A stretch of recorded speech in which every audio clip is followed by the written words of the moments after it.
রাতে একটু জ্বর জ্বর লাগছিল। ছেলে টের পেয়ে গেল। মা, তুমি কি ভালো নেই? জিজ্ঞেস করল। আমি বললাম, একটু জ্বরের মতো। উসে তাড়াতাড়ি আমার কাছে এল।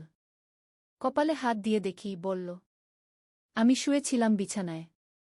সে আমার মাথার কাছে বসে কপালে হাত রাখল। তার হাত ঠান্ডা লাগল। একটু গরম আছে, বলল। কিন্তু সে হাত সরাল না। আমার কপাল থেকে গাল, গাল থেকে ঘাড়, আস্তে আস্তে হাত বুলাতে লাগল। কি করছিস? জিজ্ঞেস করলাম।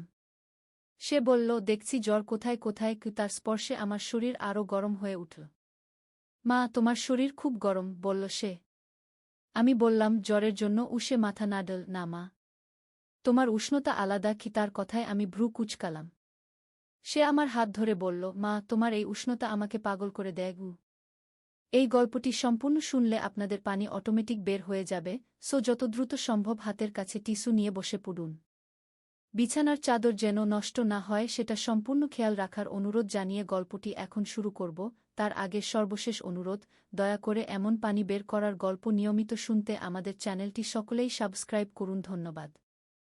হ্যালো বন্ধুরা, আমার নাম নীলিমা চৌধুরী। আমার বয়স 40 বছর। আমার স্বামীর নাম রাজীব চৌধুরী, বয়স 44 বছর। আমাদের 2 সন্তান, রিয়ান আর পূর্ণিমা। রিয়ান 18 বছর বয়সী, কলেজে পড়ে। পূর্ণিমা 14 বছর বয়সী, স্কুলে যায়। আমার মনে হলো সে কি বলছে। ছেলে, তুই কি বলতে চাস? সে আমার কাছে আরও কাছে এসে বলল, মা, আমি তোমাকে স্ত্রী হিসেবে চাই।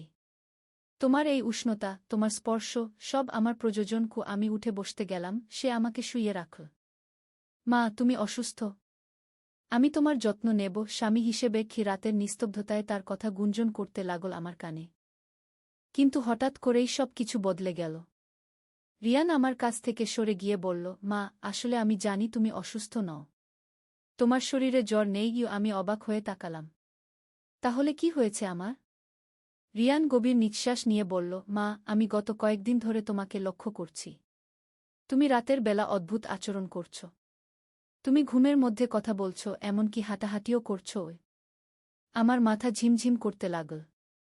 কি রকম কথা বলি আমি? তুমি কোনো এক রহস্যময় জায়গার কথা বলো। একটা পুরাতন বাড়ির কথা, যেখানে নাকি একটা গুপ্তধন লুকানো আছে। তুমি বলো যে সেই বাড়িটা আমাদের পূর্বপুরুষদের গু। আমি চমকে উঠলাম। কিন্তু আমি তো এসব কিছুই জানি না। রিয়ান আমার হাত ধরে বলল, মা, আমি মনে করি তোমার মধ্যে কোনো পূর্বজন্মের স্মৃতি জেগে উঠেছে। অথবা আমাদের পূর্বপুরুষেরা তোমার সাথে যোগাযোগ করার চেষ্টা করছেন গি। আমি ভয়ে কাঁপতে লাগলাম। এসব কি বলছিস তুই? মা, আজ সকালে আমি আমাদের পুরাতন ট্রাঙ্ক খাচ্ছিলাম। সেখানে দাদুর কিছু কাগজপত্র পেয়েছি। সেই কাগজে একটা পুরাতন বাড়ির ঠিকানা লেখা। আর সেই ঠিকানাটাই তুমি ঘুমের মধ্যে বলেছ। আমার মনে পড়ল, আমার শ্বশুরমশাই মারা যাওয়ার আগে কিছু একটা বলতে চেয়েছিলেন আমাকে। কিন্তু সে সময় আমি তেমন গুরুত্ব দিইনি। রিয়ান উত্তেজিত হয়ে বলল, মা, আমি মনে করি আমাদের সেই বাড়িতে যাওয়া উচিত। হয়তো সেখানে সত্যিই কোনো গুপ্তধন আছে গি। কিন্তু ছেলে, এসব তো শুধু কল্পনা হতে পারে। না মা, আমি রিসার্চ করে দেখেছি। সেই ঠিকানার বাড়িটা সত্যিই আছে। এটা আমাদের জেলার বাইরে, পার্বত্য এলাকায়। এখন সেটা পরিত্যক্ত অবস্থায় আছে গি। আমার গা শিউরে উঠল। তুই কিভাবে এত কিছু জানলি? ইন্টারনেটে সার্চ করেছি। আর আমার এক বন্ধু আছে, সে ইতিহাস নিয়ে পড়াশোনা করে। সে বলেছে যে আমাদের পূর্বপুরুষেরা ব্রিটিশ আমলে খুবই ধনী ছিলেন। তারা তাদের সম্পত্তি নিরাপদ জায়গায় লুকিয়ে রাখতেন গু। আমি ভাবতে লাগলাম, কিন্তু সেই বাড়িতে যাওয়াটা কি নিরাপদ হবে? রিয়ান বলল, মা, আমি একা যাব না। তোমাকে সাথে নিয়ে যাব। আর আমার কয়েকজন বন্ধুও থাকবে। আমি দ্বিধায় পড়ে গেলাম। একদিকে এসব রহস্যের ব্যাপারে আমার কৌতূহল, অন্যদিকে ভয়। পরদিন সকালে রিয়ান আমাকে দাদুর সেই কাগজপত্র দেখাল। সত্যিই সেখানে একটা পুরাতন ম্যাপ আছে, একটা বাড়ির নকশা আছে। আর একটা চিঠিও আছে, যেটা আমার শাশুড়ির নামে লেখা। চিঠিটা পড়ে আমার চোখ ছলছল করে উঠল। সেখানে লেখা ছিল, প্রিয় বুমা, আমি যদি আর না থাকি, তাহলে তুমি আমাদের পূর্বপুরুষদের বাড়িতে যেজো। সেখানে এমন কিছু আছে যা আমাদের পরিবারের জন্য খুবই গুরুত্বপূর্ণ। শুধু ধনসম্পদ নয়, আমাদের ইতিহাসও। আমি তোমাকে বিশ্বাস করি, তুমিই পারবে এই রহস্যের সমাধান করতে গু। রিয়ান বলল, মা দেখেছ, দাদু তোমাকেই এই দায়িত্ব দিয়ে গেছেন গু। আমি মনে মনে ভাবলাম, হয়তো সত্যিই আমার কোনো বিশেষ ক্ষমতা আছে। হয়তো আমার পূর্বপুরুষেরা আমার মাধ্যমে কিছু বলার চেষ্টা করছেন। সেদিন রাতেই আমি সিদ্ধান্ত নিলাম, ঠিক আছে ছেলে, আমরা সেই বাড়িতে যাব। কিন্তু তোর বাবাকে বলতে হবে গু। রিয়ান খুশি হয়ে বলল, আমি ইতিমধ্যে বাবার সাথে কথা বলেছি। উনি প্রথমে রাজি হননি, কিন্তু যখন দাদুর চিঠিটা দেখালাম তখন রাজি হয়ে গেলেন গু। পরদিন সকালে আমরা রওনা দিলাম। রাজীব, আমি, রিয়ান আর রিয়ানের 2 বন্ধু, অর্ক আর সুমন। পূর্ণিমাকে আমার বোনের কাছে রেখে এসেছি। যাওয়ার পথে রাজীব বলল, নীলিমা, আমি এখনও ভাবতে পারছি না যে আমরা এই অভিযানে বের হয়েছি। আমি বললাম, আমিও জানি না কি হবে, কিন্তু মনে হচ্ছে এটা করা জরুরি কি। প্রায় 5 ঘন্টা পথ চলার পর আমরা সেই এলাকায় পৌঁছালাম। পাহাড়ি পথ, চারপাশে ঘন জঙ্গল। স্থানীয় লোকজনের কাছে জিজ্ঞেস করে জানলাম যে সেই পুরাতন বাড়িটা আসলেই আছে। কিন্তু সবাই বলল যে সেখানে কেউ যায় না, নাকি সেই বাড়িতে ভূত আছে। রিয়ান হেসে বলল, ভূত থাকলে আমরা তাদের সাথে কথা বলব। হয়তো তারাই আমাদের গুপ্তধনের খোঁজ দেবে গু। সন্ধ্যার দিকে আমরা সেই বাড়িতে পৌঁছালাম। দেখে মনে হলো যেন 100 বছরের পুরাতন বাড়ি। বিশাল একটা 3তলা বাড়ি, চারপাশে বাগান। কিন্তু সব কিছুই এখন জঙ্গলে ঢাকা। বাড়ির সামনে দাঁড়িয়ে আমার অদ্ভুত লাগল। মনে হলো যেন আমি এই জায়গা চিনি, যেন এখানে আগেও এসেছি। রাজীব বলল, চল ভিতরে যাই, এখানে রাত কাটাতে হবে গু। আমরা টর্চ নিয়ে বাড়ির ভিতরে ঢুকলাম। ভিতরে অনেক কক্ষ, পুরাতন আসবাবপত্র। কিছু কিছু এখনও ভালো অবস্থায় আছে। প্রথম রাতে আমি আবার সেই অদ্ভুত স্বপ্ন দেখলাম, কিন্তু এবার স্পষ্ট দেখলাম। একজন বয়স্ক মহিলা আমাকে বলছেন, নীলিমা, তুমি এসেছ, আমি তোমার জন্য অপেক্ষা করছিলাম গে। আপনি কে? আমি জিজ্ঞেস করলাম। আমি তোমার পূর্বপুরুষ। আমার নাম কমলা দেবী। এই বাড়িটা আমারই ছিল গো। আপনি আমাকে কি বলতে চান? এই বাড়ির নিচে একটা গোপন কক্ষ আছে। সেখানে আমাদের পারিবারিক সম্পত্তি রাখা আছে। কিন্তু সেটা খুঁজে বের করতে হলে তোমাকে 3টি ধাঁধার সমাধান করতে হবে। কি ধাঁধা? প্রথম ধাঁধা, যেখানে সূর্য ওঠে সেখানে চাঁদের আলো পড়ে। দ্বিতীয় ধাঁধা, যেখানে জল বয়ে যায় সেখানে আগুন জ্বলে। তৃতীয় ধাঁধা, যেখানে মৃত্যু আছে সেখানে জীবন লুকিয়ে আছে কি। আমি ঘুম থেকে উঠে সবাইকে এই স্বপনের কথা বললাম। রিয়ান উত্তেজিত হয়ে বলল, মা, এইগুলো ধাঁধা, আমাদের এগুলোর সমাধান করতে হবে গি। আমরা সারাদিন বাড়িটা খুঁজে দেখলাম। প্রথম ধাঁধার সমাধান পেলাম বাড়ির পূর্ব দিকের একটা জানালায়। সেখানে চাঁদের আকৃতির একটা কাঁচ লাগানো ছিল। সূর্যের আলো সেই কাচে পড়লে একটা বিশেষ প্যাটার্ন তৈরি হল। দ্বিতীয় ধাঁধার জন্য আমাদের বাড়ির পিছনে একটা পুকুর খুঁজে পেতে হল। সেই পুকুরের পাশে একটা চুলা ছিল। আমরা বুঝলাম যে এখানে কোনো ইঙ্গিত আছে। তৃতীয় ধাঁধাটা সবচেয়ে কঠিন ছিল। অবশেষে আমরা বুঝলাম যে বাড়ির ছাদে একটা কবরস্থান আছে। সেখানে একটা গাছ লাগানো, যেটা মৃত মানুষের হাড়ের উপর বেড়ে উঠেছে। এই 3টি জায়গার সংযোগ বিন্দু খুঁজে আমরা পেলাম বাড়ির মাঝখানের একটা কক্ষ। সেখানে মেঝেতে একটা বিশেষ চিহ্ন আঁকা ছিল। রিয়ান সেই চিহ্নটা চাপ দিতেই মেঝে সরে গেল। নিচে একটা সিঁড়ি দেখা গেল। আমরা নিচে নেমে গেলাম। সেখানে একটা বিশাল কক্ষ। কক্ষটা পুরো সোনার উপর গয়নায় ভর্তি। প্রাচীন মূর্তি, বই, পাণ্ডুলিপি। কিন্তু সবচেয়ে অবাক করা ব্যাপার ছিল সেখানে একটা কাচের বাক্স। সেই বাক্সের ভিতরে একটা চিঠি। চিঠিটা খুলে পড়লাম। সেখানে লেখা ছিল, যে এই গুপ্ত কক্ষ খুঁজে পাবে সে আমাদের পরিবারের সত্যিকারের উত্তরাধিকারী। এই সম্পদ শুধু ধন নয়, এর সাথে আছে আমাদের পরিবারের ইতিহাস। এই সম্পদ ব্যবহার করে আমাদের পরিবারের গৌরব ফিরিয়ে আনার দায়িত্ব। আমি বুঝলাম যে আমার উপর একটা বিশাল দায়িত্ব এসে পড়েছে। এই সম্পদ শুধু আমাদের পরিবারের জন্য নয়, সমাজের কল্যাণেও ব্যবহার করতে হবে। রিয়ান বলল, মা, আমরা এই সম্পদ দিয়ে একটা স্কুল তৈরি করব, দরিদ্র বাচ্চাদের জন্য। আমি গর্বে ভরে গেলাম। আমার ছেলে শুধু সম্পদের কথা ভাবছে না, সমাজের কথাও ভাবছে। আমরা সেই সম্পদের একটা অংশ নিয়ে ফিরে এলাম। বাকিটা সেই গুপ্ত কক্ষেই রেখে দিলাম, কারণ সেটা নিরাপদ জায়গা। এরপর আমাদের জীবনে বিরাট পরিবর্তন এল। আমরা একটা স্কুল তৈরি করলাম, একটা হাসপাতালও করলাম। আমাদের পুরো এলাকার মানুষের জীবনযাত্রার মান উন্নত হল। কিন্তু সবচেয়ে বড় পরিবর্তন হল আমার মধ্যে। আমি বুঝলাম যে আমার মধ্যে সত্যিই একটা বিশেষ ক্ষমতা আছে। আমি স্বপনের মাধ্যমে আমার পূর্বপুরুষদের সাথে যোগাযোগ করতে পারি। এই ক্ষমতা ব্যবহার করে আমি আমাদের এলাকার আরও অনেক হারিয়ে যাওয়া ইতিহাস খুঁজে বের করলাম। পুরাতন মন্দির, হারানো গ্রাম, প্রাচীন গান। রিয়ান এখন একজন প্রত্নতত্ত্ববিদ হওয়ার জন্য পড়াশোনা করছে। সে বলে, মা, আমি তোমার সাথে আরও অনেক রহস্য সমাধান করব। পূর্ণিমাও আমার এই ক্ষমতার উত্তরাধিকারী হয়েছে। সে মাঝে মাঝে এমন স্বপ্ন দেখে যা সত্যি হয়ে যায়। একদিন রাতে আমি আবার সেই কমলা দেবীর স্বপ্ন দেখলাম। তিনি বললেন, নীলিমা, তুমি আমাদের পরিবারের গৌরব ফিরিয়ে এনেছ। কিন্তু এটাই শেষ নয়। আরও বড় একটা দায়িত্ব তোমার উপর আসবে। কি দায়িত্ব? আমি জিজ্ঞেস করলাম। আমাদের পরিবার শুধু আমি বুঝলাম যে আমার এই ক্ষমতা শুধু আমার পরিবারের জন্য নয়, পুরো সমাজের কল্যাণে ব্যবহার করতে হবে। এখন আমি আমাদের এলাকার মানুষদের বিভিন্ন সমস্যার সমাধান করে দিই। কারো হারিয়ে যাওয়া জিনিসপত্র খুঁজে দিই, কারো ভবিষ্যৎ বলে দিই, কারো রোগের কারণ বের করে দিই। মানুষ এখন আমাকে দিব্যদৃষ্টিসম্পন্না মা বলে ডাকে। আমি এই নামটা পছন্দ করি, কারণ এটা আমার পরিবারের ঐতিহ্যের সাথে মিলে যায়। রিয়ান আমাকে বলল, মা, তুমি এখন একজন আধ্যাত্মিক গুরু হয়ে গেছ। আমি হেসে বললাম, না ছেলে, আমি শুধু আমার পারিবারিক দায়িত্ব পালন করছি।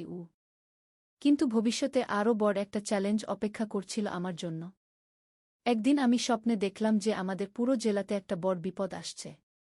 একদল দুর্বৃত্ত আমাদের এলাকার পুরাতন মন্দিরগুলো থেকে মূল্যবান জিনিসপত্র চুরি করার পরিকল্পনা করছে।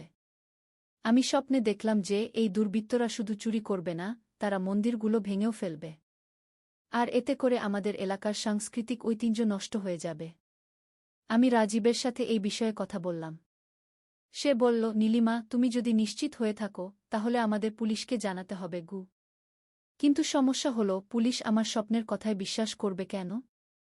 আমার তো কোনো প্রমাণ নেই। তখন রিয়ান একটা বুদ্ধি দিল।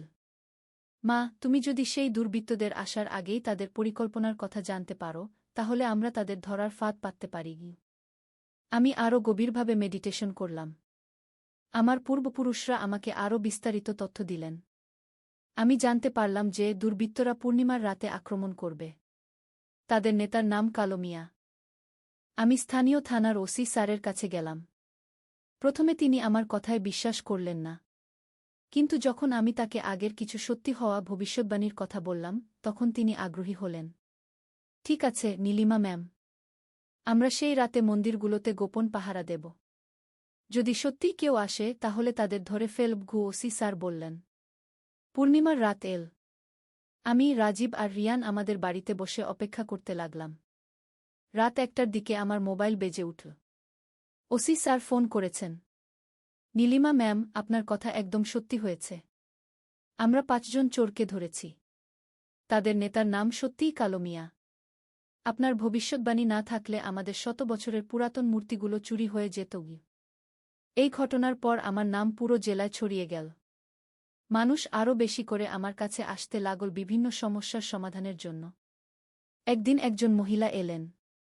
তার মেয়ে হারিয়ে গিয়েছে। ম্যাডাম, আমার মেয়ে সকালে স্কুলে গিয়েছিল, কিন্তু বিকেলে আর ফিরে আসেনি। পুলিশে খবর দিয়েছি, কিন্তু এখনও কোনো হদিস পাওয়া যায়নি। আমি তার কষ্ট দেখে মন খারাপ হয়ে গেল। আপনি চিন্তা করবেন না, আমি চেষ্টা করে দেখি। সেই রাতে আমি গভীর মেডিটেশনে গেলাম। আমি দেখলাম যে মেয়েটি পুকুরের ধারে খেলতে গিয়ে পানিতে পড়ে গিয়েছে। কিন্তু সে বেঁচে আছে। সে একটা ছোট দ্বীপের মতো জায়গায় আটকে আছে। পরদিন সকালে আমি সেই মহিলাকে বললাম, আপনার মেয়ে জীবিত আছে। সে গ্রামের পূর্ব দিকের বড় পুকুরের মাঝখানে একটা ছোট জায়গায় আছে। আমরা সবাই মিলে সেই পুকুরে গেলাম। সত্যিই সেখানে একটা ছোট্ট মেয়েকে দেখা গেল। সে কাঁদছে। আমরা তাড়াতাড়ি নৌকা দিয়ে গিয়ে তাকে উদ্ধার করলাম। মেয়েটির মা আমার পা ধরে কাঁদতে লাগলেন। ম্যাডাম, আপনি আমার মেয়ের জীবন বাঁচিয়েছেন। আপনি সত্যিই একজন দেবী। আমি তাকে বললাম, না আপা, আমি সাধারণ মানুষ। শুধু আমার পূর্বপুরুষরা আমাকে সাহায্য করেছেন। এরপর আরও অনেক ঘটনা ঘটল। আমি হারিয়ে যাওয়া গবাদি পশু খুঁজে দিলাম, রোগীদের রোগের কারণ বলে দিলাম, এমনকি প্রাকৃতিক দুর্যোগের আগাম সতর্কতাও দিলাম। কিন্তু সবচেয়ে চমকপ্রদ ঘটনা ঘটল যখন আমাদের এলাকার জমিদার বাড়ির উত্তরাধিকারীরা এলেন আমার কাছে। নীলিমা ম্যাম, আমাদের পূর্বপুরুষরা নাকি একটা বিশাল ধনভাণ্ডার রেখে গিয়েছিলেন, কিন্তু আমরা সেটা খুঁজে পাচ্ছি না। আপনি কি আমাদের সাহায্য করতে পারবেন? আমি তাদের বললাম, আমি চেষ্টা করে দেখব। সেই রাতে আমি স্বপ্নে দেখলাম একজন বয়স্ক পুরুষ। তিনি বললেন, আমি জমিদার রতনচন্দ্র রায়। আমার বংশধরেরা আমার সম্পত্তি খুঁজছে, কিন্তু আমি সেই সম্পত্তি এমন জায়গায় লুকিয়ে রেখেছি যেখানে শুধুমাত্র সৎ মানুষেরাই পৌঁছতে পারবে। সেটা কোথায়? আমি জিজ্ঞেস করলাম। আমাদের পুকুরের তলায় একটা গোপন সুড়ঙ্গ আছে। সেই সুড়ঙ্গ দিয়ে গেলে একটা ভূগর্ভস্থ কক্ষ পাওয়া যাবে, কিন্তু সেখানে যেতে হলে 3টি পরীক্ষায় উত্তীর্ণ হতে হবে। পরদিন আমি জমিদার পরিবারের লোকদের এই কথা বললাম। তারা খুবই উত্তেজিত হয়ে গেল। আমরা সবাই মিলে জমিদার বাড়ির পুকুরে গেলাম। সত্যিই পুকুরের তলায় একটা সুড়ঙ্গের মুখ পেলাম, কিন্তু সেই সুড়ঙ্গে ঢোকার সাথে সাথেই আমাদের উপর বিভিন্ন বাধা এল। প্রথম বাধা ছিল একটা ধাঁধা। সুড়ঙ্গের দেওয়ালে লেখা ছিল, যে সত্য বলে সে এগিয়ে যেতে পারবে, যে মিথ্যা বলে সে ফিরে যাবে। জমিদার পরিবারের একজন যুবক মিথ্যা বলার চেষ্টা করল। সাথে সাথে সুড়ঙ্গের দরজা তার জন্য বন্ধ হয়ে গেল। দ্বিতীয় বাধা ছিল লোভের পরীক্ষা। পথের মাঝে অনেক সোনার মুদ্রা ছড়িয়েছিল। যারা সেগুলো নিতে গেল তারা সুড়ঙ্গে আটকে গেল। তৃতীয় বাধা ছিল সাহসের পরীক্ষা। একটা বিশাল সাপের মূর্তি পথ আটকে রেখেছিল। যাদের সাহস নেই তারা ভয়ে ফিরে গেল। শেষ পর্যন্ত আমি, রিয়ান আর জমিদার পরিবারের সবচেয়ে সৎ লোকটি সেই গোপন কক্ষে পৌঁছাতে পারলাম। সেখানে দেখলাম অবিশ্বাস্য দৃশ্য। হাজার হাজার স্বর্ণমুদ্রা, মূল্যবান পাথর, প্রাচীন পাণ্ডুলিপি, আর একটা চিঠি যাতে লেখা, যে এই কক্ষে পৌঁছেছে সে আমার যোগ্য উত্তরাধিকারী। এই সম্পদ ব্যবহার করে দরিদ্রদের সেবা করো, শুধু নিজের জন্য জমিয়ে রেখো না। জমিদার পরিবারের সেই সৎ লোকটি কাঁদতে কাঁদতে বলল, ম্যাডাম, আমি প্রতিজ্ঞা করছি যে এই সম্পদ দিয়ে আমি অনাথ আশ্রম আর বৃদ্ধাশ্রম বানাব। এইভাবে আমার অলৌকিক ক্ষমতার কথা আরও ছড়িয়ে গেল। দূর দূরান্ত থেকে মানুষ আমার কাছে আসতে লাগল। কিন্তু আমার সবচেয়ে বড় পরীক্ষা এল যখন আমাদের এলাকায় একটা রহস্যময় রোগ ছড়িয়ে পড়ল। ডাক্তাররা কিছুতেই এই রোগের কারণ খুঁজে পাচ্ছিলেন না। আমি স্বপ্নে দেখলাম যে আমাদের এলাকার একটা পুরাতন কুয়ার পানি দূষিত হয়ে গেছে। সেই কুয়ার তলায় একটা বিষাক্ত পদার্থ জমা হয়েছে। আমি স্বপ্নে আরও দেখলাম যে এই বিষাক্ত পদার্থ শুধু পানি দূষণ করছে না, এটা মাটিও দূষণ করছে। আর এই দূষণের কারণেই মানুষ অসুস্থ হচ্ছে। আমি স্বাস্থ্য বিভাগের কর্মকর্তাদের এই কথা বললাম। তারা সেই কুয়ার পানি পরীক্ষা করে দেখল যে সত্যিই সেখানে বিষাক্ত পদার্থ আছে। সেই কুয়া বন্ধ করে দেওয়ার পর রোগ ছড়ানো বন্ধ হল। যারা অসুস্থ হয়েছিল তারাও সুস্থ হয়ে গেল। এই ঘটনার পর সরকারি কর্মকর্তারাও আমার ক্ষমতায় বিশ্বাস করতে শুরু করলেন। তারা বিভিন্ন জরুরি বিষয়ে আমার সাথে পরামর্শ করতেন। একদিন জেলা প্রশাসক স্যার আমার কাছে এলেন। নীলিমা ম্যাম, আমাদের জেলায় একটা বড় প্রাকৃতিক দুর্যোগের আশঙ্কা আছে। আপনি কি কিছু বলতে পারবেন? আমি সেই রাতে গভীর মেডিটেশন করলাম। আমি দেখলাম যে আগামী সপ্তাহে একটা বড় ঝড় আসবে। সেই ঝড়ে অনেক গাছপালা উপড়ে যাবে, বাড়িঘরের ক্ষতি হবে। আমি জেলা প্রশাসককে এই কথা বললাম। তিনি তাড়াতাড়ি সবার জন্য নিরাপদ আশ্রয়ের ব্যবস্থা করলেন। পুরানো গাছগুলো কেটে ফেললেন। ঝড়ের আগেই সবাইকে নিরাপদ জায়গায় সরিয়ে নিলেন। সত্যি সেই ঝড় এল, কিন্তু আমাদের প্রস্তুতির কারণে কেউ আহত হল না। সম্পত্তির ক্ষতিও কম হল। এইভাবে আমি আমার অলৌকিক ক্ষমতা দিয়ে মানুষের সেবা করতে লাগলাম। কিন্তু এই ক্ষমতার সাথে সাথে একটা বড় দায়িত্বও এসেছে আমার কাঁধে। আমি বুঝলাম যে আমার এই ক্ষমতা শুধু আমার জন্য নয়, এটা সমগ্র মানবজাতির কল্যাণের জন্য। আর আমাকে এই ক্ষমতা সঠিকভাবে ব্যবহার করতে হবে। রিয়ান আমাকে বলল, মা, তুমি এখন শুধু আমাদের এলাকার নয়, তুমি সারা দেশের মানুষের মা হয়ে গেছ। আমি মাথা নেড়ে বললাম, হ্যাঁ ছেলে, এটাই আমার নিয়তি। আর আমি এই নিয়তি পূর্ণ করব। এখন আমার দিন কাটে মানুষের সেবা করে। সকাল থেকে রাত পর্যন্ত মানুষ আমার কাছে আসে বিভিন্ন সমস্যা নিয়ে, আর আমি আমার সাধ্যমতো তাদের সাহায্য করি। কিছুদিন আগে একটা বিশেষ ঘটনা ঘটল। আমাদের পাশের জেলায় একটা বড় দুর্ঘটনা হল। একটা বাস খাদে পড়ে গেছে। অনেক যাত্রী আহত হয়েছে। আমি স্বপ্নে দেখলাম যে সেই দুর্ঘটনায় একটা ছোট্ট বাচ্চা এখনও জীবিত আছে। কিন্তু উদ্ধারকারীরা তাকে খুঁজে পাচ্ছে না। আমি তাড়াতাড়ি সেই জায়গায় গেলাম। উদ্ধারকারী দলকে বললাম, বাসের নিচের ডান দিকে একটা ছোট্ট মেয়ে আছে। সে এখনও বেঁচে আছে গু।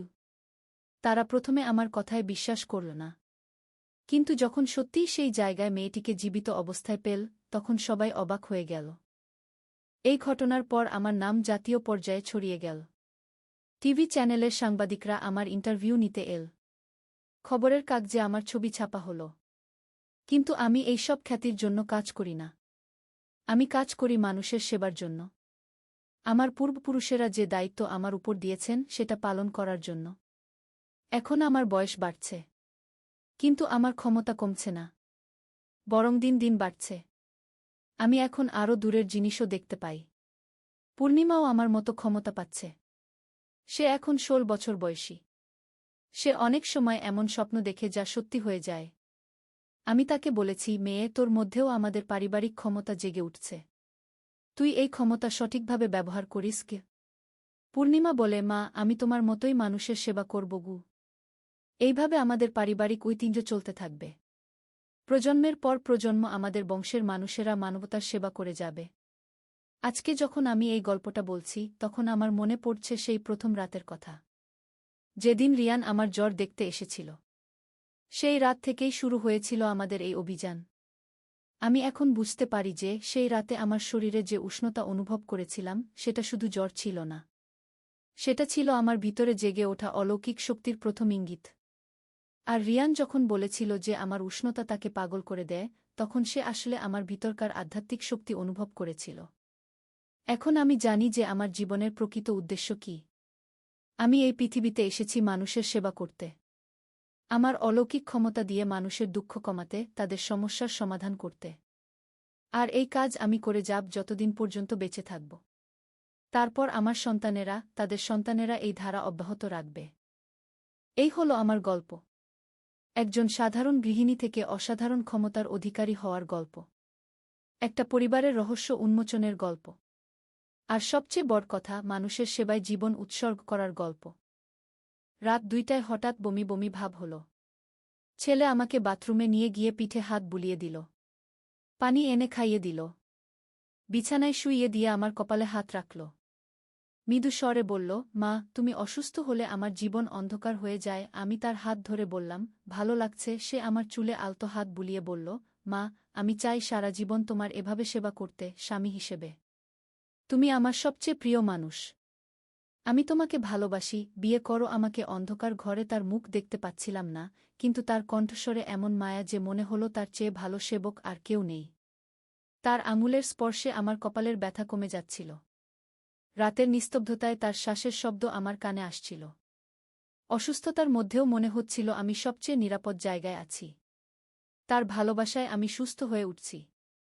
এই গল্পটি সম্পূর্ণ শুনলে আপনাদের পানি অটোমেটিক বের হয়ে যাবে, সো যত দ্রুত সম্ভব হাতের কাছে টিস্যু নিয়ে বসে পড়ো। বিছানার চাদর যেন নষ্ট না হয় সেটা সম্পূর্ণ খেয়াল রাখার অনুরোধ জানিয়ে গল্পটি এখন শুরু করব। তার আগে সর্বশেষ অনুরোধ, দয়া করে এমন পানি বের করার গল্প নিয়মিত শুনতে আমাদের চ্যানেলটি সকলেই সাবস্ক্রাইব করুন। ধন্যবাদ। হ্যালো বন্ধুরা, আমার নাম রুমানা খান। আমার বয়স 39 বছর। আমার স্বামীর নাম ফারুক খান, বয়স 42 বছর। আমাদের 2 সন্তান, সাকিব আর রিনা। সাকিব 21 বছর বয়সী, ইউনিভার্সিটিতে পড়ে। রিনা 14 বছর বয়সী, হাই স্কুলে যায়। আমার এই অদ্ভুত গল্পটা শুরু হয়েছিল গত মাসের একটা রাতে। সাকিব বিশ্ববিদ্যালয় থেকে ছুটিতে এসেছে। রিনা তার পড়াশোনার চাপে অনেকটা শান্ত হয়ে গেছে। আমার স্বামী ফারুক তার অফিসের কাজে সারাদিন ব্যস্ত থাকে। কিন্তু সাকিব আমার প্রতি সবসময় খুব যত্নবান থাকে। তার এই যত্নের মধ্যে কিছু একটা অন্যরকম মনে হচ্ছিল যা আমি কিছুতেই বুঝতে পারছিলাম না। সেদিন রাতে আমি হঠাৎ অসুস্থ বোধ করতে লাগলাম। পেটে ব্যথা, মাথা ঝিমঝিম করছিল। সাকিব আমার পাশে এসে বসল। তার হাতের স্পর্শ এত মধুর ছিল যে আমার মনে হলো আমি সত্যিই সুস্থ হয়ে যাচ্ছি। সে আমার জন্য গরম দুধ নিয়ে এলো, কপালে সর্দিতেল মালিশ করে দিল। তার এই ভালোবাসার স্পর্শে আমি ভেসে যাচ্ছিলাম। পরদিন সকালে উঠে দেখি আমার বিছানার পাশে একটা ছোট চিঠি। চিঠিতে লেখা ছিল, মা, তুমি আমার জীবনের সবচেয়ে গুরুত্বপূর্ণ মানুষ। আমি তোমাকে খুব ভালোবাসি। কিন্তু একটা সত্য গোপন করে এসেছি। এই চিঠিটা পড়ে আমার মাথা ঘুরতে লাগল। কি সত্য গোপন করেছে আমার ছেলে? চিঠির নিচে লেখা ছিল, আজ রাতে বারান্দায় এসো, আমার সাথে দেখা করো। সারাদিন আমি চিন্তায় পড়ে রইলাম। সাকিব স্বাভাবিক আচরণ করছিল, কিন্তু আমি তার চোখে একটা গভীর রহস্যের আভাস দেখতে পাচ্ছিলাম। রাত 10টার দিকে সবাই ঘুমিয়ে গেলে আমি চুপচাপ বারান্দায় গেলাম। সাকিব ইতিমধ্যে সেখানে দাঁড়িয়ে আছে। চাঁদের আলো তার মুখটা অন্যরকম লাগছিল। সে আমার দিকে এগিয়ে এলো। তার হাতে একটা ছোট বাক্স। মা, আমি তোমাকে একটা উপহার দিতে চাই, সে বলল। বাক্সটা খুলে দেখি ভিতরে একটা সুন্দর নেকলেস। নেকলেসটা অদ্ভুত রকমের। এর দানাগুলো চাঁদের আলো জ্বলজ্বল করছে। এটা কোথায় পেলি? আমি জিজ্ঞেস করলাম। মা, এটা আমার একটা গোপন। তুমি যদি এই নেকলেসটা পরো, তাহলে তুমি সব জানতে পারবে, সাকিব রহস্যময় স্বরে বলল। আমি নেকলেসটা পরলাম। হঠাৎ করে আমার মনে হলো আমি অন্য কোনো জগতে চলে গেছি। চারদিকে একটা নীল আলো। সাকিব আমার সামনে দাঁড়িয়ে আছে, কিন্তু তার চেহারা পরিবর্তন হয়ে গেছে। সে আর আমার ছেলে নয়, সে একজন প্রাচীন যোদ্ধা। মা, আমার আসল নাম আর্জুন। আমি এই পৃথিবীতে এসেছি একটা বিশেষ মিশনে। আমাকে খুঁজে বের করতে হবে হারিয়ে যাওয়া সভ্যতার চাবি, সে বলল। আমি অবাক হয়ে তার দিকে তাকিয়ে রইলাম। তুমি কি বলছ? তুমি তো আমার ছেলে সাকিব। হ্যাঁ মা, আমি তোমার ছেলে। কিন্তু আমি একই সাথে আর্জুনও। 1000 বছর আগে আমি একটা প্রাচীন সভ্যতার রাজপুত্র ছিলাম। আমার জন্মের সাথে একটা অভিশাপ জড়িত ছিল। আমি প্রতিটা জন্মে আমার মায়ের কাছে ফিরে আসি। এই কথাগুলো শুনে আমার চোখ দিয়ে পানি পড়তে লাগল। কিন্তু এটা ভয়ের পানি নয়, এটা অভিভূত হওয়ার পানি। আমার ছেলে একজন প্রাচীন রাজপুত্র। কিন্তু তোমার মিশন কি? আমি জিজ্ঞেস করলাম। মা, আমাকে খুঁজে বের করতে হবে 7টি জাদুকরি পাথর। এই পাথরগুলো দিয়ে আমি আমার হারিয়ে যাওয়া রাজ্য আবার ফিরে পাব। কিন্তু এই মিশনে আমার সাহায্য দরকার। আর সেই সাহায্য পাব তোমার কাছ থেকে। আমি বুঝতে পারলাম কেন সাকিব সবসময় আমার প্রতি এত যত্নশীল থাকে। সে আমার ছেলে, কিন্তু একই সাথে একজন প্রাচীন যোদ্ধাও। আমি তোমাকে সাহায্য করব, আমি বললাম। পরদিন থেকে আমাদের অদ্ভুত অ্যাডভেঞ্চার শুরু হল। সাকিব আমাকে বলল যে প্রথম পাথরটা আছে আমাদের শহরের পুরাতন মিউজিয়ামে। কিন্তু সেটা পাওয়া মোটেও সহজ নয়। আমরা পরিকল্পনা করলাম রাতের অন্ধকারে মিউজিয়ামে ঢুকব। ফারুক আর রিনা কিছুই জানত না। তারা ভাবত আমরা মাছেলে একসাথে সিনেমা দেখতে গেছি। রাত 12টার দিকে আমরা মিউজিয়ামের সামনে পৌঁছলাম। সাকিব তার জাদুকরি শক্তি ব্যবহার করে দরজা খুলে দিল। ভিতরে ঢুকে দেখি পুরো মিউজিয়াম একটা নীল আলো ভরে গেছে। মা, পাথরটা এই মিউজিয়ামের গভীরে লুকিয়ে আছে।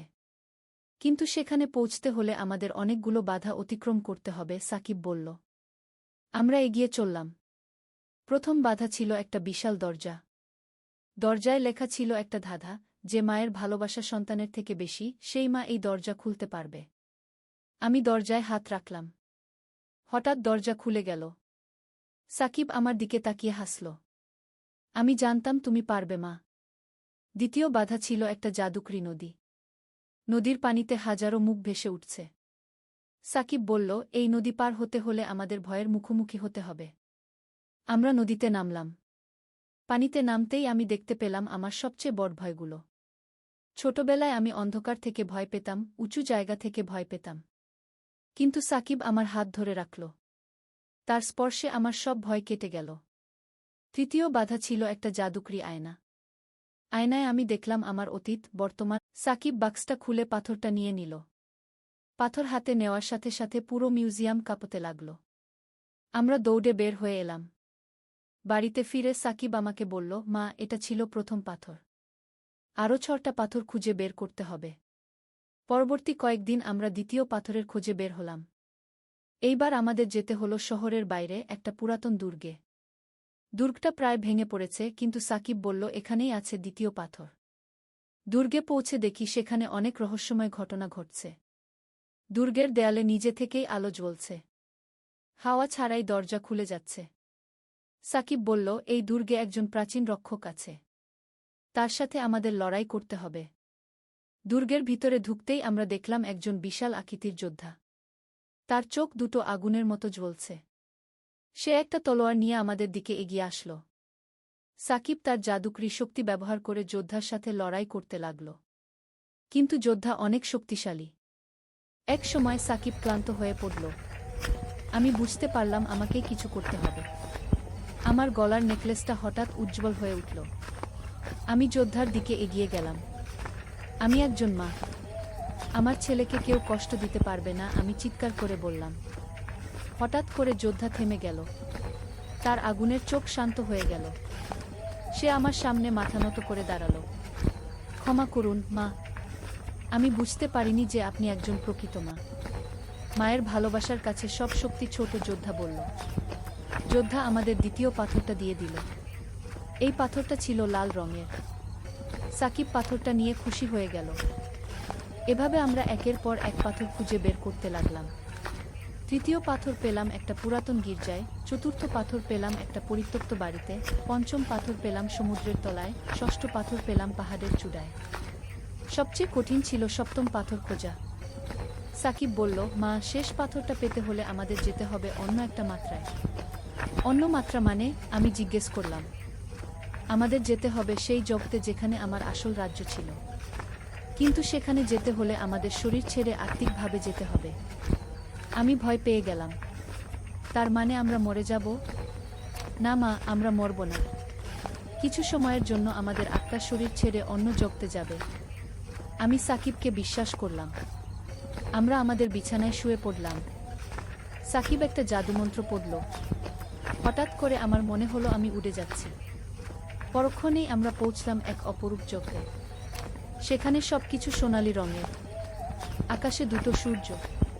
পাহাড়গুলো রত্নের মতো জ্বলজ্বল করছে। এটাই আমার আসল রাজ্য, সাকিব বলল। কিন্তু এখন এটা ধ্বংস হয়ে গেছে।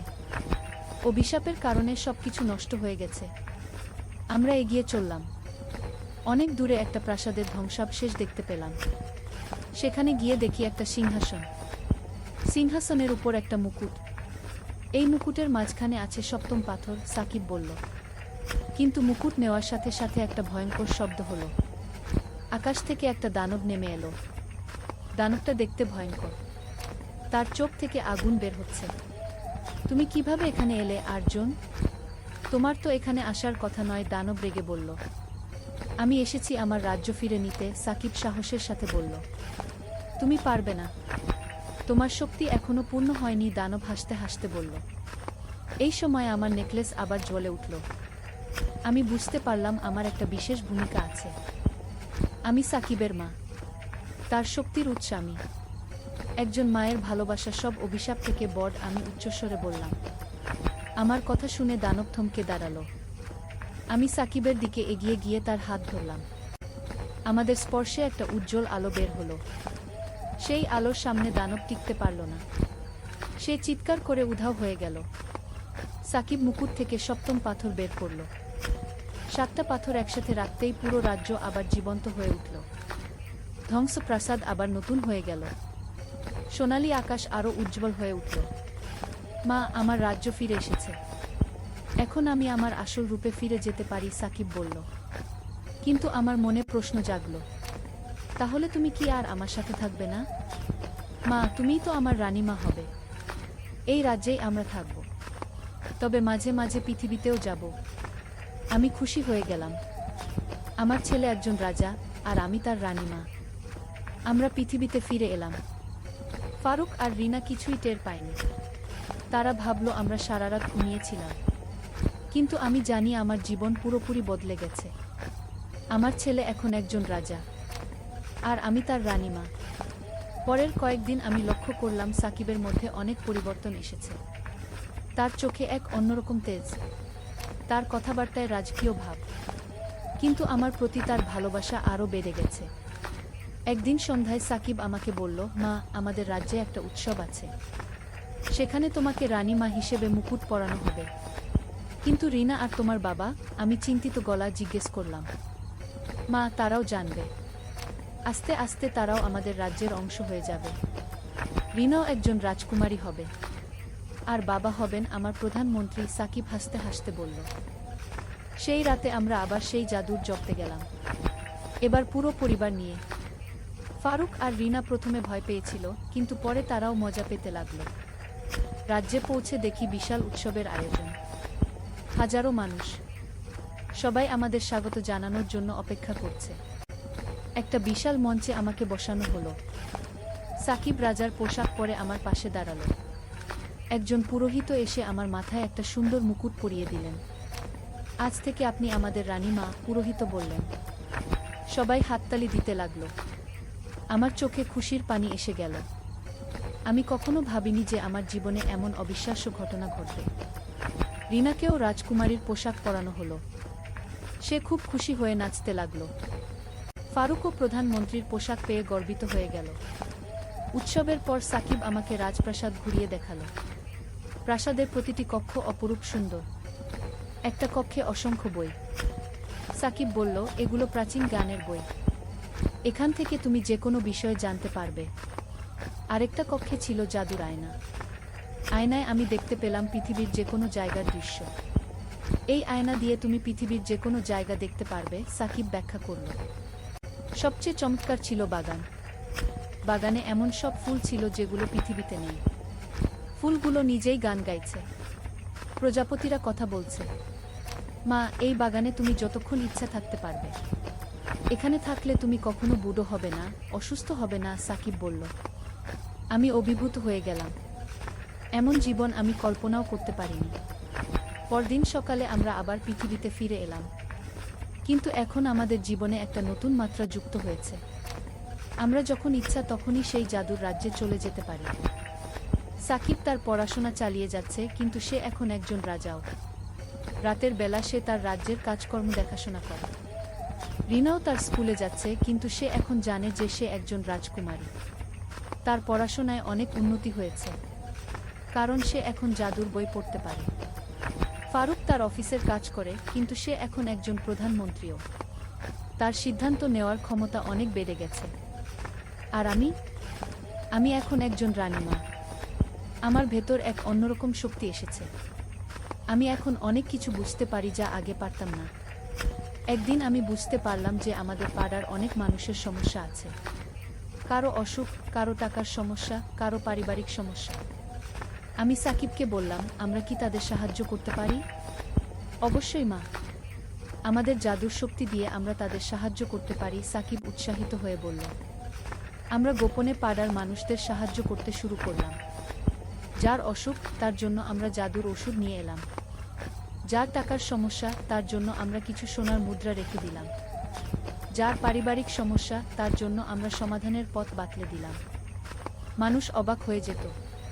তারা বুঝতে পারত না কিভাবে তাদের সমস্যার সমাধান হয়ে যাচ্ছে। কিন্তু আমরা কখনো প্রকাশ করিনি যে আমরাই তাদের সাহায্য করছি। এভাবে কেটে গেল কয়েক মাস। আমাদের জীবন হয়ে উঠেছে অপূর্ব সুন্দর। আমি একজন সাধারণ গৃহিণী থেকে হয়ে উঠেছি একজন রানীমা। আমার ছেলে একজন সাধারণ কলেজ ছাত্র থেকে হয়ে উঠেছে একজন রাজা। কিন্তু একদিন একটা নতুন সমস্যা দেখা দিল। সাকিব আমাকে বলল, মা, আমাদের রাজ্যে একটা নতুন বিপদ এসেছে। অন্য একটা রাজ্য থেকে শত্রুরা আক্রমণ করতে চাচ্ছে। কি করব এখন? আমি চিন্তিত হয়ে জিজ্ঞেস করলাম। আমাদের লড়াই করতে হবে, কিন্তু এই লড়াইয়ে তোমার সাহায্য দরকার। তোমার মাতৃশক্তি ছাড়া আমি জিততে পারবো না। আমি সাহস করে বললাম, আমি তোমার সাথে আছি। আমরা একসাথে যে কোনো শত্রুর মোকাবেলা করতে পারব। সেদিন রাতেই আমরা যুদ্ধের জন্য প্রস্তুত হলাম। আমি রানীর বর্ম পরলাম, সাকিব রাজার পোশাক পরল। ফারুক আর রিনাও আমাদের সাথে যুদ্ধে অংশ নিল। যুদ্ধক্ষেত্রে পৌঁছে দেখি বিশাল সেনাবাহিনী। শত্রুদের রাজা একজন ভয়ঙ্কর যোদ্ধা। তার নাম মহাকাল। যুদ্ধ শুরু হয়ে গেল। আমাদের সৈন্যরা বীরত্বের সাথে লড়াই করছে, কিন্তু মহাকালের শক্তি অনেক বেশি। এক সময় সাকিব মহাকালের সাথে সরাসরি যুদ্ধে নামল, কিন্তু মহাকাল অনেক বেশি শক্তিশালী প্রমাণিত হল। সাকিব আহত হয়ে পড়ে গেল। আমি বুঝতে পারলাম এখন আমাকেই এগিয়ে যেতে হবে। আমি মহাকালের সামনে দাঁড়ালাম। তুমি একজন মহিলা, তুমি কি করতে পারবে? মহাকাল হেসে বলল, আমি একজন মা। মায়ের শক্তি সবচেয়ে বড় শক্তি, আমি দৃঢ়ভাবে বললাম। আমার নেকলেস আবার উজ্জ্বল হয়ে উঠল। এবার আলোটা এত শক্তিশালী ছিল যে এভাবেই আমার অবিশ্বাস্য জীবনের গল্প। আমি একজন সাধারণ গৃহিণী থেকে হয়ে উঠেছি একজন বীর রানীমা। আমার ছেলে সাকিব একজন মহাবীর রাজা হয়েছে। আমাদের পরিবার এখন দুটি জগতে বাস করে, একটি সাধারণ পৃথিবী, আরেকটি জাদুর রাজ্য। কিন্তু সবচেয়ে বড় কথা হলো, আমি বুঝতে পেরেছি যে মায়ের ভালোবাসাই সবচেয়ে বড় শক্তি। এই ভালোবাসা দিয়ে যে কোনো অসম্ভবকে সম্ভব করা যায়। এখনো মাঝে মাঝে রাতের বেলা যখন সাকিব আমার কপালে হাত রাখে আর বলে, মা, তুমি আমার জীবনের সবচেয়ে প্রিয় মানুষ, তখন আমি বুঝতে পারি যে আমার জীবনটা কত সুন্দর হয়ে উঠেছে। আর যখন সে আমার চুলে হাত বুলিয়ে বলে, মা, আমি চাই সারা জীবন তোমার সেবা করতে, তখন আমি অনুভব করি যে আমি পৃথিবীর সবচেয়ে ভাগ্যবান মা। এই গল্পের মাধ্যমে আমি সবাইকে বলতে চাই যে মায়ের ভালোবাসা একটা জাদুর মতো। এই ভালোবাসা যে কোনো অসম্ভবকে সম্ভব করতে পারে। আর সন্তানের মায়ের প্রতি ভালোবাসাও অসীম। এই দুই ভালোবাসা মিলে পৃথিবীর যে কোনো সমস্যার সমাধান করা যায়। আমার এই অভিজ্ঞতা থেকে আমি শিখেছি যে পারিবারিক বন্ধনই হলো আমাদের সবচেয়ে বড় সম্পদ। এই বন্ধন আমাদের শক্তি দেয়, সাহস দেয়, আর যে কোনো কঠিন পরিস্থিতির মুখোমুখি হওয়ার ক্ষমতা দেয়। তাই আমি সবাইকে বলবো, আপনাদের পরিবারের প্রতি ভালোবাসা আর যত্ন বজায় রাখুন। কারণ এই ভালোবাসাই পারে আপনাদের জীবনে অলৌকিক ঘটনা ঘটাতে। আমার গল্প এখানেই শেষ, কিন্তু আমার এই নতুন জীবন এখনো চলমান। প্রতিদিনই নতুন কোনো অ্যাডভেঞ্চার, নতুন কোনো রহস্য আমাদের জন্য অপেক্ষা করে থাকে।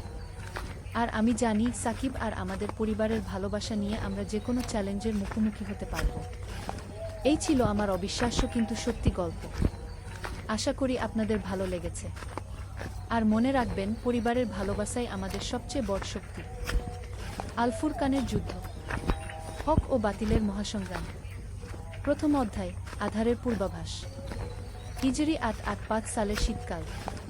আন্দালুসিয়ার সুবর্ণ প্রান্তরে তখনও সূর্যের শেষ রং লেগে আছে। কর্দোবার মহান মসজিদের মিনার থেকে ফজরের আয়ান ভেসে আসছে। কিন্তু এই শান্ত সকালেও বাতাসে যেন একটা অশুভ গন্ধ। পূর্ব দিগন্তে কালো মেঘ জমছে, শুধু আকাশে নয়, ইতিহাসেও। আমির আবদুল্লাহ ইবনে মুহাম্মদ আল আন্দালুসি তার প্রাসাদের ছাদে দাঁড়িয়ে সূর্যোদয় দেখছিলেন। তার চোখে চিন্তার ছায়া। গত সপ্তাহে যে খবর এসেছে তা তাকে রাতের পর রাত জাগিয়ে রেখেছে। উত্তর থেকে রাজা আলফোনসো নবম তার বিশাল ক্রুসেডার বাহিনী নিয়ে দক্ষিণমুখী যাত্রা করেছেন। এবার তার লক্ষ্য শুধু কোনো দুর্গ বা শহর নয়, পুরো আন্দালুসিয়াকে মুসলিম শাসন থেকে মুক্ত করা। আমির সাহেব! পেছন থেকে ডাক শুনে ফিরে তাকালেন আমির। তার প্রধান উপদেষ্টা আবু বকর আল-কাদি এগিয়ে আসছেন দ্রুত পায়ে। তার মুখে উদ্বেগ স্পষ্ট। কি খবর আবু বকর? তোমার চেহারা দেখে মনে হচ্ছে আরও খারাপ কিছু ঘটেছে কি? আমির সাহেব, আমাদের গুপ্তচররা খবর এনেছে আলফোনসোর সৈন্য সংখ্যা আমাদের ধারণার চেয়েও বেশি। প্রায় ৫০,০০০ ভারী অস্ত্রসজ্জিত যোদ্ধা। তার সাথে আছে পোপের বিশেষ আশীর্বাদপ্রাপ্ত ধর্মযোদ্ধারা। আমির গভীর নিঃশ্বাস ফেললেন। তার সৈন্য সংখ্যা মাত্র ২৫,০০০। সংখ্যায় প্রায় অর্ধেক। আর একটা কথা আমির সাহেব, আবু বকর একটু থামলেন, তাদের কাছে নতুন ধরনের যুদ্ধযন্ত্র আছে। গ্রিক আগুন আর বিশালাকার ক্যাটাপল্ট। আমির কিছুক্ষণ চুপ থাকলেন। তারপর দৃঢ় গলায় বললেন, আল্লাহ তাআলা বলেছেন, কত ছোট দল বিশাল দলের উপর বিজয়ী হয়েছে। আল্লাহর হুকুমে আমরা সংখ্যায় কম হতে পারি, কিন্তু আমাদের সাথে আছে আল্লাহর সাহায্য। সেনাপতিদের ডেকে আনো। দ্বিতীয় অধ্যায়, যুদ্ধের প্রস্তুতি। সন্ধ্যার সময় আমিরের দরবার হলে জমায়েত হলেন সকল সেনাপতি ও প্রভাবশালী ব্যক্তিরা। আলোকিত হলের মাঝখানে একটা বিশাল মানচিত্র বিছানো। আমির সবার সামনে দাঁড়িয়ে বললেন, হে মুজাহিদিন, আল্লাহর পথে যুদ্ধকারীগণ, আজ আমাদের সামনে এমন এক চ্যালেঞ্জ এসেছে যা নির্ধারণ করবে আগামী শতাব্দীর ভাগ্য। আলফোনসোর বাহিনী শুধু আমাদের ভূমি দখল করতে আসেনি, তারা এসেছে ইসলামের শেষ চিহ্নটুকু মুছে ফেলতে। হলে নীরবতা। সবার চোখে দৃঢ়তা আর একটু ভয় মিশে আছে। কিন্তু আমি তোমাদের মনে করিয়ে দিতে চাই বদর, উহুদ আর ইয়ারমুকের কথা। সেখানেও মুসলমানরা সংখ্যায় কম ছিল, কিন্তু তাদের হৃদয়ে ছিল আল্লাহর উপর পূর্ণ আস্থা আর জান্নাতের আশা। সেনাপতি খালিদ ইবনে ইউসুফ দাঁড়িয়ে বললেন, আমির সাহেব, আমাদের কৌশল কি হবে? শত্রুরা সমতল ভূমিতে যুদ্ধ করতে চাইবে, যেখানে তাদের সংখ্যাধিক্য কাজে লাগবে।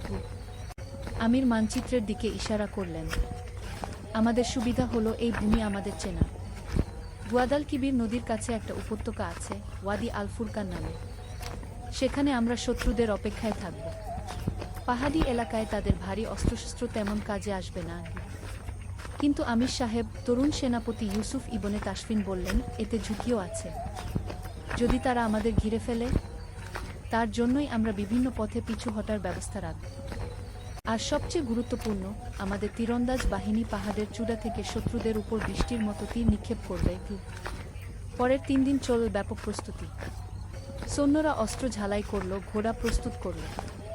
প্রতিদিন ফজরের পর বিশেষ দোয়ার মজলিস বসত। আমির নিজে তাহাজ্জুদের নামাজে আল্লাহর কাছে সাহায্য চাইতেন। একদিন সকালে এক তরুণ যোদ্ধা আমিরের কাছে এল। তার নাম আহমদ ইবনে আব্দুর রহমান। আমির সাহেব, আমি যুদ্ধে যাওয়ার আগে আমার মাকে দেখে আসতে চাই। তিনি অসুস্থও।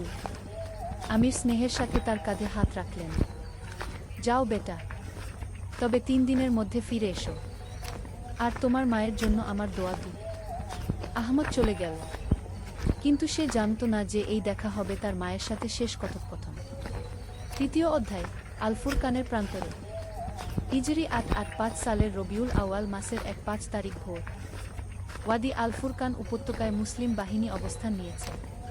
পাহাড়ি এলাকার প্রাকৃতিক সুবিধা নিয়ে তারা 3টি স্তরে সাজিয়েছে তাদের বাহিনী। প্রথম স্তরে পদাতিক বাহিনী, দ্বিতীয় স্তরে অশ্বারোহী এবং তৃতীয় স্তরে তীরন্দাজরা পাহাড়ের ঢালে অবস্থান নিয়েছে। প্রতিটি গাছের আড়ালে, প্রতিটি পাথরের আড়ালে একজন করে মুজাহিদ। আমির তার প্রিয় ঘোড়া জুলজানাহর পিঠে চড়ে সৈন্যদের মনোবল বৃদ্ধির জন্য পুরো বাহিনী ঘুরে দেখছেন। প্রতিটি যোদ্ধার চোখে দৃঢ়তা, কিন্তু তার সাথে মৃত্যুর গভীর চেতনাও। ইয়া আমিরুল মুমিনিন, একজন সৈন্য ডাক দিল। শত্রু বাহিনী দেখা যাচ্ছে। দূর থেকে ধূলির মেঘের মধ্যে কালো সাপের মতো এঁকেবেঁকে এগিয়ে আসছে আলফোনসোর বিশাল বাহিনী। সূর্যের আলো তাদের বর্ম আর তলোয়ার চকচক করছে। সামনে উঠছে ক্রুসেডারদের পতাকা। আমির উঁচু একটা পাথরের উপর দাঁড়িয়ে তার বাহিনীকে সম্বোধন করলেন, আল্লাহু আকবার! হে মুজাহিদিন, আজ আমাদের সামনে হক আর বাতিলের যুদ্ধ। তোমরা কি দেখতে পাচ্ছ না? তাদের পতাকায় ক্রুশের চিহ্ন আর আমাদের পতাকায় লা ইলাহা ইল্লাল্লাহ। আজ প্রমাণিত হবে কোনো পথ সত্য। সৈন্যরা সমবেত হয়ে চিৎকার করল, আল্লাহু আকবার! লা ইলাহা ইল্লাল্লাহ। এই সময় আলফোনসোর পক্ষ থেকে একজন দূত এলো।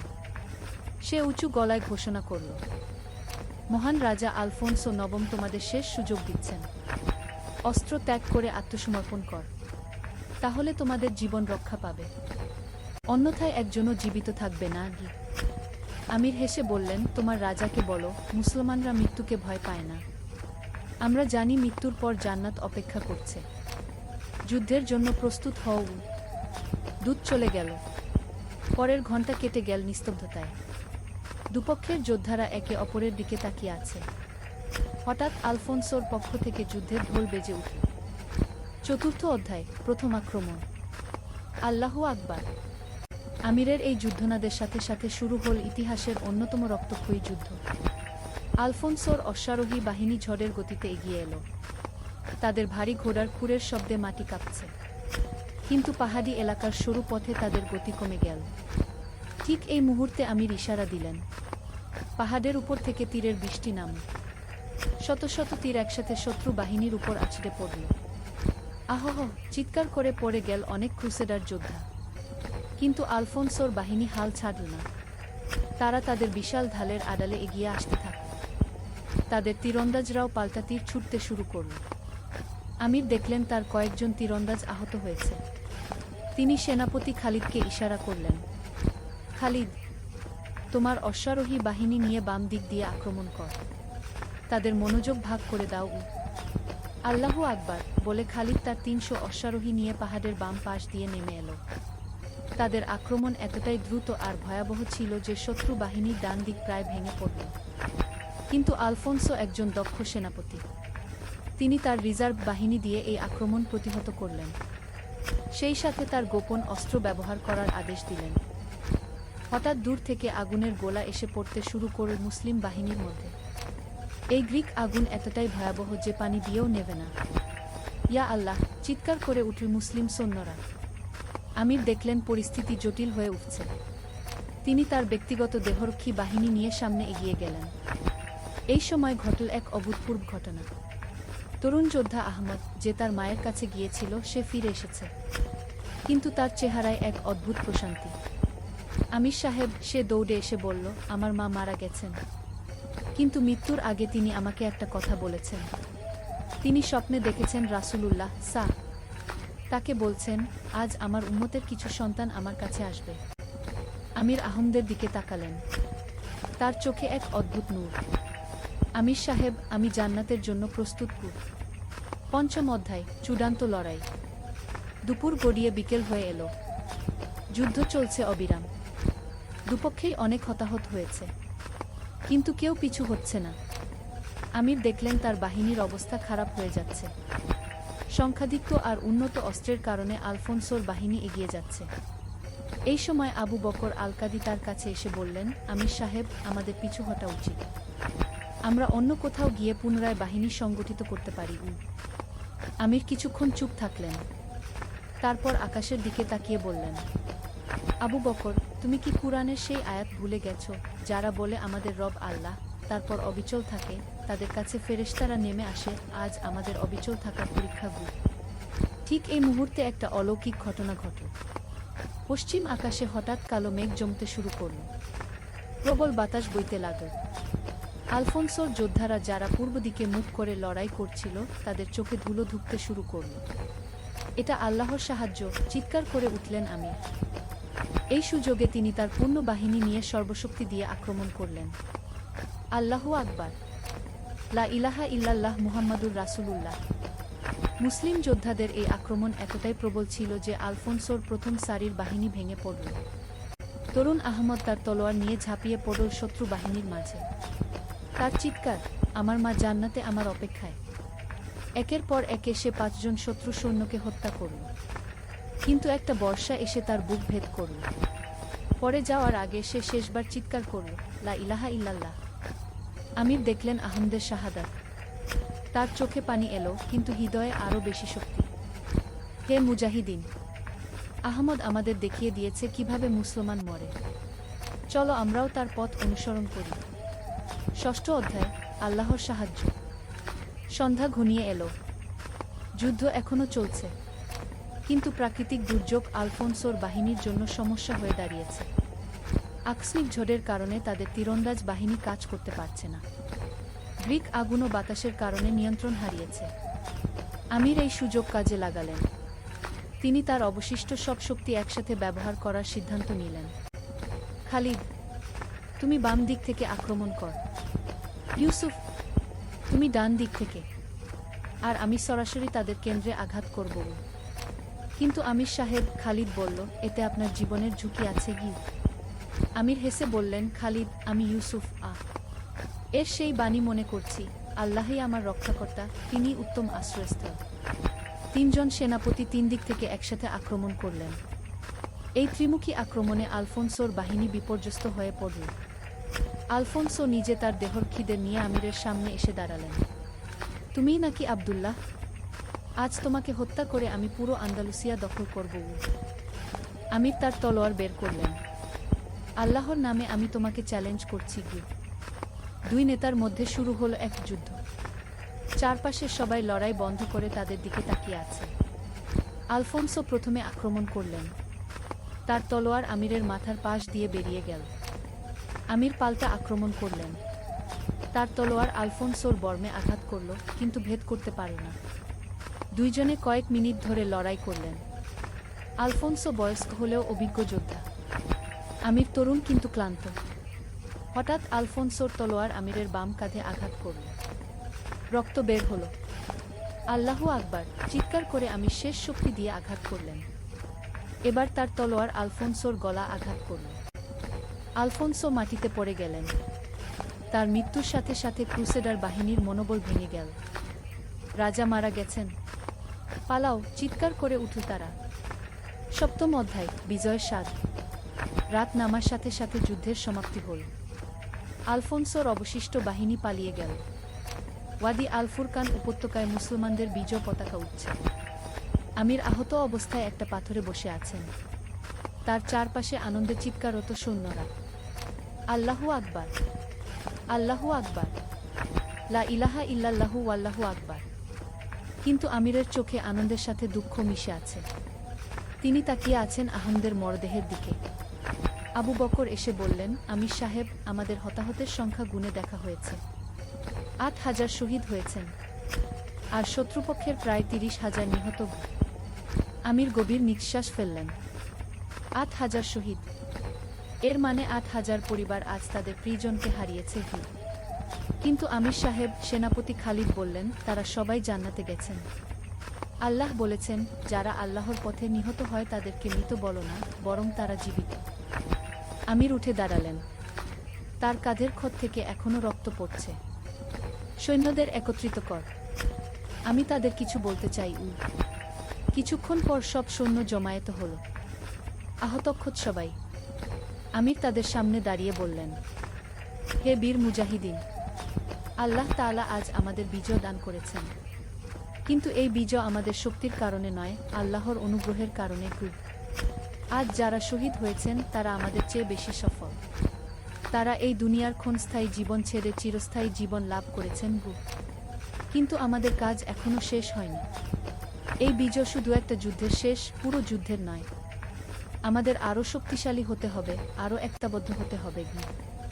আর সবচেয়ে গুরুত্বপূর্ণ কথা, আমাদের আল্লাহর শুকরিয়া আদায় করতে হবে। বিজয়ের নেশায় আমরা যেন অহংকারী না হই। সৈন্যরা সমস্বরে বল, আমিন ইয়া রাব্বাল আলামিন। অষ্টম অধ্যায়, শহীদদের কবর। পরের দিন সকালে শুরু হল শহীদদের দাফনের কাজ। ইসলামিক রীতি অনুযায়ী তাদের গোসল দেওয়া হলো, কাফন পরানো হলো। আহমদের কবরের পাশে দাঁড়িয়ে আমির দোয়া করছিলেন। হঠাৎ একজন বৃদ্ধা এসে হাজির। তার চোখে অশ্রু, কিন্তু মুখে প্রশান্তি। আপনি আহমদের মা? আমির জিজ্ঞাসা করলেন। জি হ্যাঁ, আমি ফাতিমা বিনতে আব্দুর রহমান। আমির বিস্মিত হলেন। কিন্তু আহমদ তো বলেছিল তার মা মারা গেছেন। বৃদ্ধা হাসলেন। আমির সাহেব, আমি সত্যিই মারা গিয়েছিলাম 3 দিন আগে। কিন্তু আল্লাহ আমাকে আবার জীবিত করেছেন শুধুমাত্র আমার ছেলের শাহাদাতের খবর শোনার জন্য। আমির হতবাক হয়ে তাকিয়ে রইলেন। ফাতিমা বিবি বললেন, আমির সাহেব, আমি গর্বিত। আমার ছেলে আল্লাহর পথে জীবন দিয়েছে। এর চেয়ে বড় সম্মান আর কি হতে পারে? কিন্তু আম্মা, আমির বললেন, আপনার একমাত্র সন্তান। না আমির সাহেব, আহমদ শুধু আমার ছেলে নয়, সে পুরো উম্মাহর ছেলে। আর এখন সে জান্নাতে। সেখানে আমি তার সাথে আবার দেখা করব। এই কথা বলে ফাতিমা বিবি আহমদের কবরের পাশে বসে কুরআন তেলাওয়াত করতে শুরু করলেন। আমির বুঝলেন এটাও আল্লাহর পক্ষ থেকে একটা নিদর্শন। নবম অধ্যায়, নতুন দিগন্ত। 1 মাস পর কর্দোবার রাজপ্রাসাদে আমিরের দরবার বসেছে। আন্দালুসিয়ার বিভিন্ন প্রান্ত থেকে সেনাপতি ও আলেমরা এসেছেন। আমিরের কাঁধের ক্ষত এখন ভালো হয়ে গেছে, কিন্তু তার চোখে এখনও সেই যুদ্ধের স্মৃতি। প্রধান কাজী আবু বকর দাঁড়িয়ে বললেন, আমির সাহেব, আল ফুরকানের বিজয়ের খবর পুরো ইসলামী বিশ্বে ছড়িয়ে গেছে। বাগদাদের খলিফা আপনাকে নাসিরুদ্দিন দিনের সাহায্যকারী উপাধি দিয়েছেন। আর মিশরের সুলতানও সাহায্যের জন্য 5,000 সৈন্য পাঠানোর প্রস্তাব দিয়েছেন। আমির বললেন, আলহামদুলিল্লাহ। কিন্তু আমাদের মনে রাখতে হবে যে এই বিজয় সাময়িক। আমাদের প্রকৃত জিহাদ হলো নিজেদের নফসের বিরুদ্ধে। আমির সাহেব, তরুণ সেনাপতি ইউসুফ বললেন, আমরা কি এখন উত্তর দিকে অগ্রসর হব, খ্রিস্টিয়ান রাজ্যগুলোর বিরুদ্ধে? আমির কিছুক্ষণ চুপ থাকলেন। তারপর বললেন, ইউসুফ, আমাদের প্রথম কাজ হবে নিজেদের শক্তিশালী করা। শিক্ষা, চিকিৎসা, কৃষি, সব ক্ষেত্রে এগিয়ে যাওয়া। একটা শক্তিশালী ইসলামী সমাজ গড়া। আর হ্যাঁ, আমাদের সেই সব পরিবারের দেখাশোনা করতে হবে যারা আল ফুরকানের যুদ্ধে তাদের প্রিয়জনকে হারিয়েছে। এই সময় একজন প্রহরী এসে বলল, আমির সাহেব, বাইরে ফাতিমা বিবি দেখা করতে চান। ওনাকে নিয়ে এসো। ফাতিমা বিবি ভিতরে এলেন। তার চেহারায় এক অদ্ভুত তেজ। আমির সাহেব, আমি একটা প্রস্তাব নিয়ে এসেছি। কি প্রস্তাব আম্মা? আমি একটা মাদ্রাসা তৈরি করতে চাই। নাম হবে মাদ্রাসা আহমদিয়া। সেখানে শহীদদের সন্তানরা বিনামূল্যে শিক্ষা পাবে। আমির খুশি হয়ে বললেন, চমৎকার ভাবনা। রাজকোষ থেকে এর জন্য অর্থ বরাদ্দ করা হবে। না আমির সাহেব, আমার কাছে কিছু সোনার অলংকার আছে। সেগুলো বিক্রি করে এই মাদ্রাসা তৈরি করব। এটা আমার আহমদের জন্য সদকায়ে জারিয়া হবে। আমির বুঝলেন ইসলামের প্রকৃত শক্তি এখানেই। নিঃস্বার্থ ত্যাগে, অন্যের কল্যাণে নিজেকে বিলিয়ে দেওয়ায়। 10ম অধ্যায়, উপসংহার, চিরন্তন বার্তা। 5 বছর পর ওয়াদি আল ফুরকানে একটা সুন্দর মনুমেন্ট তৈরি হয়েছে শহীদদের স্মৃতিতে। আমির এসেছেন এখানে, সাথে তার ছোট নাতি 5 বছরের মুহাম্মদ। দাদাজান, ছোট মুহাম্মদ জিজ্ঞাসা করল, এখানে কি হয়েছিল? আমির তার নাতিকে কোলে নিয়ে বললেন, এখানে হয়েছিল হক আর বাতিলের যুদ্ধ। হক মানে কি দাদাজান? হক মানে সত্য, আল্লাহর পথ, আর বাতিল মানে মিথ্যা, শয়তানের পথ। আর আমাদের মানুষেরা জিতেছিল। হ্যাঁ বাবা, কিন্তু জিতেছিল আল্লাহর সাহায্যে, নিজেদের শক্তিতে নয়। আমির মনুমেন্টের দিকে তাকালেন। সেখানে কুরআনের একটা আয়াত লেখা, আর যারা আল্লাহর পথে নিহত হয় তাদেরকে তুমি মৃত মনে করো না, বরং তারা তাদের রবের কাছে জীবিত, তারা রিজিক প্রাপ্ত হচ্ছে। সূরা আলে ইমরান, আয়াত 169। দাদাজান, আমি বড় হলে কি মুজাহিদ হতে পারবো? আমির হাসলেন। বাবা, জিহাদ শুধু যুদ্ধ করা নয়, জিহাদ মানে আল্লাহর পথে সর্বোচ্চ চেষ্টা করা। তুমি যদি একজন ভালো মুসলমান হও, অন্যের উপকার কর, ন্যায় বিচার কর, সেটাও জিহাদ। আর যদি কখনো আল্লাহর দ্বীনের উপর আক্রমণ আসে, তখন সেটা রক্ষা করাও জিহাদ। সূর্য তখন অস্ত যাচ্ছে পশ্চিম আকাশে। আমির আর তার নাতি হাঁটতে হাঁটতে ফিরে যাচ্ছেন। পেছনে ওয়াদি আল ফুরকানের স্মৃতিস্তম্ভে সোনালি আলো জ্বলজ্বল করছে কুরআনের আয়াত। এই গল্প আজ থেকে প্রায় 1000 বছর আগে, কিন্তু এর বার্তা চিরকালের। আল্লাহ তাআলা বলেছেন, তোমরা যদি আল্লাহকে সাহায্য কর, তিনি তোমাদের সাহায্য করবেন এবং তোমাদের পা সুদৃঢ় করে দেবেন। আল ফুরকানের যুদ্ধ ইতিহাস হয়ে গেছে, কিন্তু এর শিক্ষা আজও প্রাসঙ্গিক। 1. আল্লাহর উপর পূর্ণ আস্থা রাখলে তিনি অসাধ্য সাধন করেন। 2. সংখ্যায় কম হলেও ঈমানের শক্তিতে বিজয় সম্ভব। 3. শহীদরা মৃত নন, তারা আল্লাহর কাছে জীবিত। 4. প্রকৃত জিহাদ হল নিজের নফসের বিরুদ্ধে এবং আল্লাহর দ্বীন প্রতিষ্ঠায়। 5. বিজয়ের পর অহংকার নয়, বরং আল্লাহর শুকরিয়া আদায় করতে হয়। আজ হয়তো আল ফুরকানের মতো তরবারির যুদ্ধ নেই, কিন্তু হক ও বাতিলের দ্বন্দ্ব এখনও চলছে। প্রতিদিন আমাদের জীবনে, প্রতিটি সিদ্ধান্তে। আল্লাহ তাআলা আমাদের সবাইকে হকের পথে অটল থাকার তৌফিক দান করুন।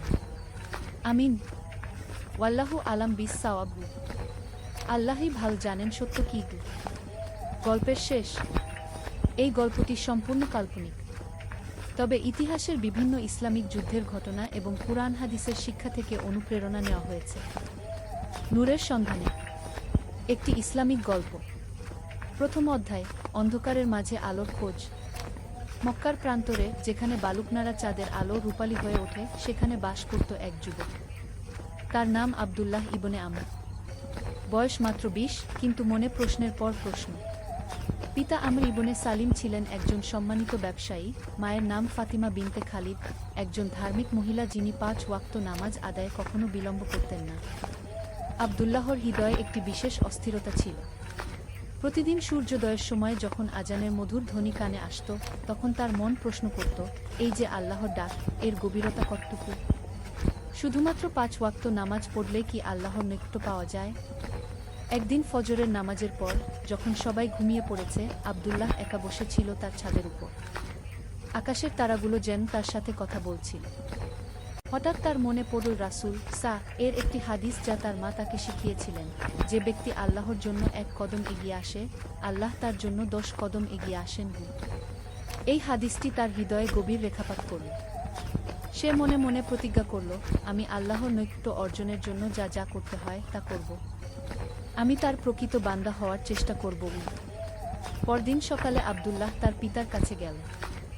আমর ইবনে সালিম তখন তার দোকানে হিসাব নিকাশ করছিলেন। আব্বা, আব্দুল্লাহ বলল, আমি আল্লাহর পথে আরও গভীরভাবে চলতে চাই। আমার মনে হয় শুধুমাত্র ফরজ ইবাদত করে আমি সন্তুষ্ট হতে পারছি না। পিতা চোখ তুলে তাকালেন। তিনি একটি মৃদু হাসি দিলেন। বেটা, এটা খুবই ভালো কথা, কিন্তু মনে রেখো, ইসলামে কোনো কিছুই অতিরঞ্জিত করা ঠিক নয়। রাসূল বলেছেন, দ্বীনের ব্যাপারে মধ্যপন্থা অবলম্বন করো।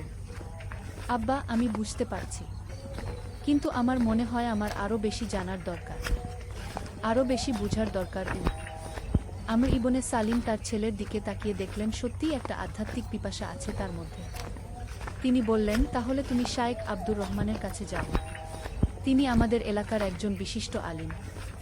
তার কাছে কুরআন ও হাদিসের গভীর জ্ঞান আছে। দ্বিতীয় অধ্যায়, জ্ঞানের আলো। শায়েখ আব্দুর রহমান ছিলেন ৭০ বছর বয়সী একজন মানুষ, যার দাড়ি ছিল সাদা তুষারের মতো, কিন্তু চোখে ছিল তরুণের মতো উজ্জ্বল আলো। তিনি তার ছোট্ট একটি ঘরে বসে শিক্ষা দিতেন, যেখানে কুরআনের আয়াত লেখা ক্যালিগ্রাফি দেয়ালে ঝুলানো। আব্দুল্লাহ যখন প্রথম তার কাছে গেল, শায়েখ তাকে প্রশ্ন করলেন, বেটা, তুমি কি চাও? উস্তাজ, আমি আল্লাহর নৈকট্য পেতে চাই। আমি জানতে চাই কিভাবে তার একজন প্রকৃত বান্দা হওয়া যায়। শায়েখ মুচকি হাসলেন। এটা খুবই সুন্দর একটা ইচ্ছা, কিন্তু মনে রাখবে এই পথ সহজ নয়। এই পথে ধৈর্য, অধ্যবসায় এবং আত্মত্যাগের প্রয়োজন হয়। আমি প্রস্তুত, উস্তাজ। শায়েখ তাকে প্রথমে কুরআন শিক্ষা দিতে শুরু করলেন। প্রতিদিন ফজরের পর আব্দুল্লাহ যেত শায়েখের কাছে। প্রথমে তাকে আরবি ভাষা শেখানো হলো, তারপর তাজবিদ, এরপর কুরআনের তাফসীর। দেখো বেটা, শায়েখ একদিন বললেন, সূরা আল ইখলাসের তাফসীর করতে গিয়ে, এই ছোট্ট সূরাটিতে তাওহীদের পূর্ণ শিক্ষা রয়েছে। কুল হুয়াল্লাহু আহাদ, বলো, তিনি আল্লাহ এক। এখানে আহাদ শব্দটির অর্থ শুধু এক নয়, বরং এক যার কোনো অংশীদার নেই, কোনো সমকক্ষ নেই। আব্দুল্লাহ এই শিক্ষাগুলো মনোযোগ সহকারে শুনত এবং নোট করত। কয়েক মাস পর তার কুরআন তিলাওয়াত এতটাই সুন্দর হয়ে গেল যে মসজিদের ইমাম সাহেব তাকে কখনো কখনো তারাবিহর নামাজে তিলাওয়াত করতে বলতেন। একদিন শায়েখ তাকে বললেন, আব্দুল্লাহ, তুমি এখন কুরআনের বাহ্যিক জ্ঞান অর্জন করেছ। এখন তোমাকে এর ভেতরের জ্ঞান শিখতে হবে। সেটা কি উস্তাজ? তাহাজ্জুদ নামাজ, জিকির এবং নিজের নফসের সাথে সংগ্রাম। এটাই তাসাউফের প্রাথমিক পাঠ। শায়েখ তাকে শিখিয়ে দিলেন কিভাবে রাতের শেষ তৃতীয়াংশে উঠে তাহাজ্জুদ পড়তে হয়। এই সময়টা শায়েখ বললেন, আল্লাহ পৃথিবীর আকাশে নেমে আসেন এবং বলেন, কে আছে আমার কাছে দোয়া করার? আমি তার দোয়া কবুল করব। কে আছে আমার কাছে ক্ষমা চাওয়ার? আমি তাকে ক্ষমা করে দেব। তৃতীয় অধ্যায়, পরীক্ষার সময়। আব্দুল্লাহ নিয়মিত তাহাজ্জুদ পড়তে শুরু করল। প্রথম খুবই কষ্ট হতো। রাত ২টার সময় ঘুম ভেঙে উঠে অজু করে নামাজে দাঁড়ানো সহজ কাজ ছিল না। কিন্তু যতই দিন যেতে লাগল, ততই মনে হলো যেন একটা মিষ্টি নেশা তাকে পেয়ে বসেছে। তাহাজ্জুদের নামাজে দাঁড়িয়ে যখন সে কুরআন তিলাওয়াত করত, মনে হতো যেন আল্লাহর সাথে সরাসরি কথা বলছে। একদিন এমনি এক তাহাজ্জুদের নামাজে আব্দুল্লাহ দোয়া করছিল, ইয়া আল্লাহ, আপনি আমাকে আপনার নিকট দিন। আপনার প্রিয় বান্দা বানিয়ে নিন। আমার হৃদয়কে আপনার মহব্বতে পরিপূর্ণ করে দিন। হঠাৎ তার মনে একটা প্রশ্ন এলো, আমি কি সত্যিই আল্লাহর জন্যই এসব করছি, নাকি নিজের কোনো স্বার্থে? এই প্রশ্নটি তাকে খুবই বিচলিত করল। পরদিন সকালে সে শায়েখের কাছে গিয়ে এই প্রশ্নের কথা বলল। শায়েখ আব্দুর রহমান হাসলেন। বাহ, এটা তো খুবই ভালো লক্ষণ। কি মানে উস্তাজ? দেখো বেটা, নফসের সাথে সংগ্রামের প্রথম ধাপই হলো নিজের নিয়তকে পরিশুদ্ধ করা। যখন তুমি নিজেই নিজের নিয়ত নিয়ে প্রশ্ন করছো, তখন বুঝতে হবে আল্লাহ তোমার মনকে জাগ্রত করছেন। তাহলে আমি কি করব? প্রতিদিন নিজেকে প্রশ্ন করবে, আমি কি আল্লাহর সন্তুষ্টির জন্য এই কাজ করছি, নাকি মানুষকে দেখানোর জন্য? আমি কি আল্লাহর পুরস্কারের লোভে এই কাজ করছি, নাকি কেবলমাত্র তার মহব্বতের জন্য? এই শিক্ষাটি আব্দুল্লাহর জীবনে নতুন মাত্রা যোগ করল। সে প্রতিদিন নিজের প্রতিটি কাজের নিয়ত পরখ করত। যখন মসজিদে নামাজ পড়তে যেত, নিজেকে প্রশ্ন করত, আমি কি আল্লাহর জন্য যাচ্ছি, নাকি মানুষের কাছে ভালো মানুষ হিসেবে পরিচিত হওয়ার জন্য? এই আত্মসমালোচনার প্রক্রিয়া তাকে ক্রমশ আরও বিনয়ী করে তুলল। আগে যখন কেউ তার তিলাওয়াতের প্রশংসা করত, সে একটু গর্ব অনুভব করত। এখন সে বুঝতে পারল এই গর্ব তার আধ্যাত্মিক উন্নতির পথে বাধা। একদিন শায়েখ তাকে একটি বিশেষ কাজ দিলেন। আব্দুল্লাহ, তুমি এখন প্রতিদিন সকাল সন্ধ্যা ১০০ বার লা ইলাহা ইল্লাল্লাহ জিকির করবে। কিন্তু শুধু মুখে নয়, হৃদয় দিয়ে বলবে। হৃদয় দিয়ে মানে কি উস্তাজ? মানে হলো, যখন তুমি লা ইলাহা ইল্লাল্লাহ বলবে, তখন বুঝবে যে আল্লাহ ছাড়া আর কেউই তোমার অপকার করতে পারে না। সম্পদ, সন্তান, মান সম্মান, এসব কিছুই আল্লাহর দেওয়া। এসব কিছুর মালিক একমাত্র তিনিই। আব্দুল্লাহ এই জিকির শুরু করল। প্রথম দিকে মনে হলো এটা অনেক সময় নিচ্ছে, কিন্তু কয়েক সপ্তাহ পর একটা অদ্ভুত পরিবর্তন অনুভব করল। তার মনে একটা শান্তি নেমে এলো। যেসব বিষয় আগে তাকে চিন্তিত করত, যেমন ব্যবসার লাভ ক্ষতি, মানুষের মতামত, সেসব এখন আর বেশি প্রভাবিত করে না। চতুর্থ অধ্যায়, সত্যিকারের পরীক্ষা। আব্দুল্লাহর আধ্যাত্মিক যাত্রা যখন এগিয়ে চলেছে, তখনই তার জীবনে এক বিরাট পরীক্ষা এলো। তার পিতার ব্যবসায় হঠাৎ বড় ধরনের ক্ষতি হলো। একটি বড় চালানের পণ্য নষ্ট হয়ে গেল এবং প্রচুর অর্থের ক্ষতি হলো। আমর ইবনে সালিম খুবই চিন্তিত হয়ে পড়লেন। আব্দুল্লাহ, তিনি একদিন বললেন, তোমাকে এখন পড়াশোনা ছেড়ে পুরো সময় ব্যবসায় মনোযোগ দিতে হবে। আমাদের অবস্থা খুবই খারাপ। আব্দুল্লাহর মনে প্রথমে একটা দ্বিধা দেখা দিল। শায়েখের কাছে যাওয়া, তাহাজ্জুদ পড়া, জিকির করা, এসব কিছু কি এখন কমিয়ে দিতে হবে? সে শায়েখের কাছে গিয়ে এই সমস্যার কথা বলল। শায়েখ আব্দুর রহমান বললেন, বেটা, মনে রাখবে, আল্লাহর ইবাদতের মধ্যে শুধু নামাজ রোজা নেই। পিতামাতার সেবা করা, সংসারের দায়িত্ব পালন করা, হালাল রুজি উপার্জন করা, এসবও আল্লাহর ইবাদত। তুমি তোমার পিতার পাশে দাঁড়াও এবং ব্যবসায় সাহায্য করো, কিন্তু আল্লাহকে ভুলে যেস না। কিন্তু উস্তাজ, তাহলে আমার পড়াশোনা কি হবে? জীবনই হলো সবচেয়ে বড় পাঠশালা। তুমি যখন সততার সাথে ব্যবসা করবে, দরিদ্রদের সাহায্য করবে, কর্মচারীদের সাথে ভালো ব্যবহার করবে, এগুলোও আল্লাহর শিক্ষার অংশ। আব্দুল্লাহ তার পিতার ব্যবসায় যুক্ত হল, কিন্তু সে তার আধ্যাত্মিক অনুশীলন ছাড়ল না। সকাল সন্ধ্যা জিকির, তাহাজ্জুদ, নামাজ সব চালিয়ে গেল, শুধু সময়টা একটু কমিয়ে দিল। ব্যবসায় কাজ করতে গিয়ে আব্দুল্লাহ নতুন কিছু শিখল। একদিন তার কাছে একজন গরিব মানুষ এসে কিছু খাবার কিনতে চাইল, কিন্তু তার কাছে পুরো টাকা নেই। আব্দুল্লাহ তাকে বাকিতে দিয়ে দিল। বেটা, পিতা বললেন, ব্যবসায় আবেগ চলে না। আব্বা, আব্দুল্লাহ বলল, রাসূল সাহ বলেছেন, যে ব্যক্তি কোনো মুমিনের বিপদে সাহায্য করে, আল্লাহ তার বিপদে সাহায্য করেন। আমার মনে হয় আল্লাহই আমাদের সাহায্য করবেন। দিন যেতে লাগল। আব্দুল্লাহর সততা এবং ভালো ব্যবহারের জন্য তাদের দোকানে ক্রেতার সংখ্যা বাড়তে লাগল। মানুষ জানত যে এখানে ভেজাল নেই, ঠকানো নেই। ধীরে ধীরে ব্যবসার অবস্থা ভালো হতে শুরু করল। কিন্তু এর মধ্যে আব্দুল্লাহর আরেকটি বড় পরীক্ষা এলো। তার বন্ধু আহমদ তাকে একটি প্রস্তাব দিল। আব্দুল্লাহ, আহমদ বলল, আমি একটা উপায় জানি যাতে খুব তাড়াতাড়ি অনেক টাকা আয় করা যায়। তুমি যদি চাও, আমি তোমাকে বুঝিয়ে বলি। কি সেই উপায়? আব্দুল্লাহ জিজ্ঞাসা করল। আহমদ তাকে কিছু অনৈতিক ব্যবসার কথা বলল। দেখো, সবাই এটা করে, এতে কোনো সমস্যা নেই। আব্দুল্লাহর মন একটুখানি দোদুল্যমান হল। তাদের আর্থিক অবস্থা উন্নতি হলেও এখনও সম্পূর্ণ ভালো হয়নি। তাড়াতাড়ি টাকা আয় করার একটা লোভ মনে এলো। কিন্তু তখনই তার মনে পড়ল শায়েখের একটি কথা, বেটা, আল্লাহর রাস্তায় যখন কোনো কঠিন পরিস্থিতি আসে, তখনই পরীক্ষা হয় তুমি সত্যিই আল্লাহর উপর ভরসা রাখো নাকি নিজের বুদ্ধির উপর। আব্দুল্লাহ আহমদকে বলল, ভাই, আমি হালাল পথেই রুজি করতে চাই। তুমি যা বলছো সেটা আমার জন্য ঠিক হবে না। আহমদ একটু রেগে গেল। তুমি বড্ড সরল, এভাবে জীবনে কিছু করতে পারবে না। সেই রাতে আব্দুল্লাহ তাহাজ্জুদ পড়ে দোয়া করল, ইয়া আল্লাহ, আপনি আমাকে হালাল রুজি দিন।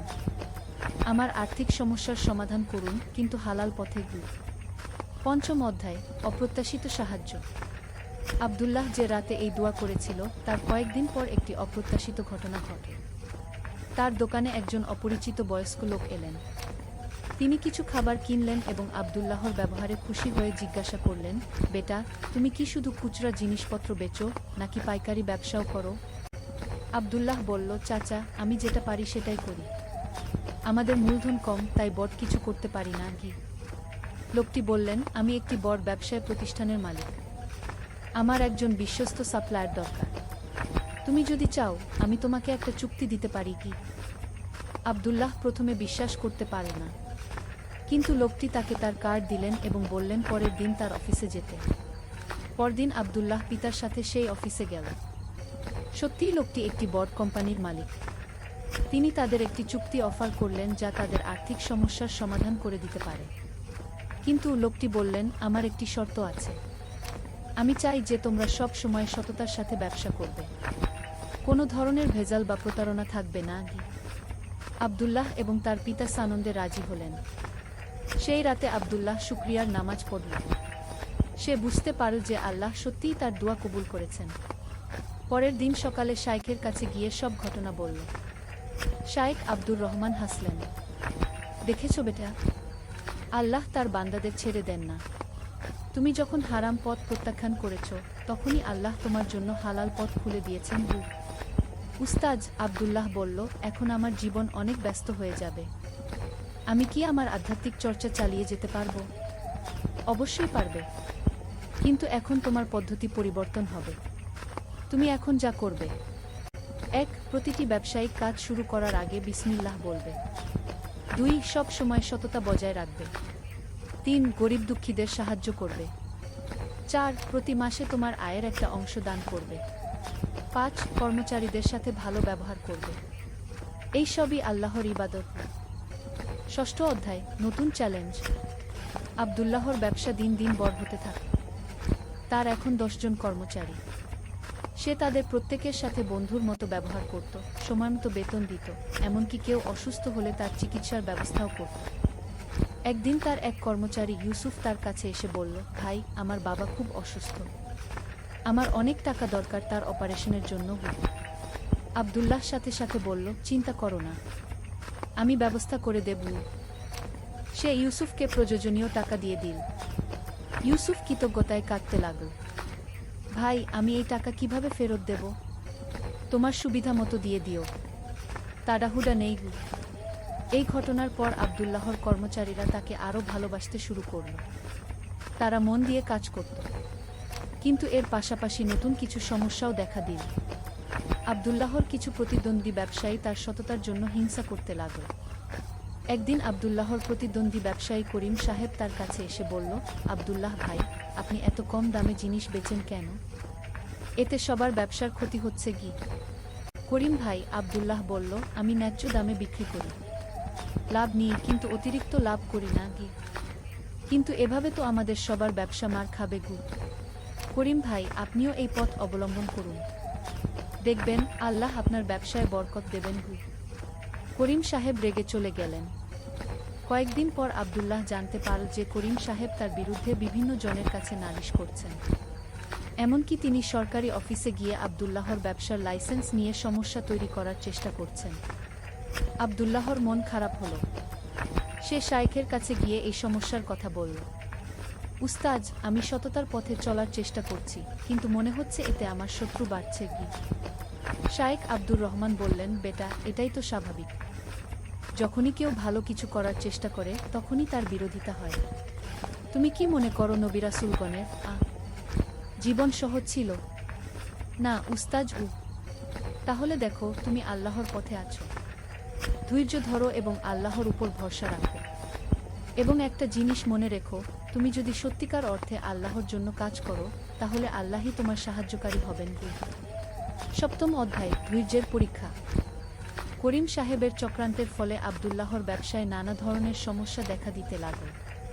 কয়েকটি সরকারি অফিস থেকে বিভিন্ন কাগজপত্রের জন্য ডাক আসতে লাগল। এতে তার অনেক সময় এবং অর্থ ব্যয় হতে লাগল। একদিন আব্দুল্লাহ খুবই হতাশ হয়ে পড়ল। সে তাহাজ্জুদের নামাজে দাঁড়িয়ে কাঁদতে লাগল। ইয়া আল্লাহ, আমি কি ভুল করছি?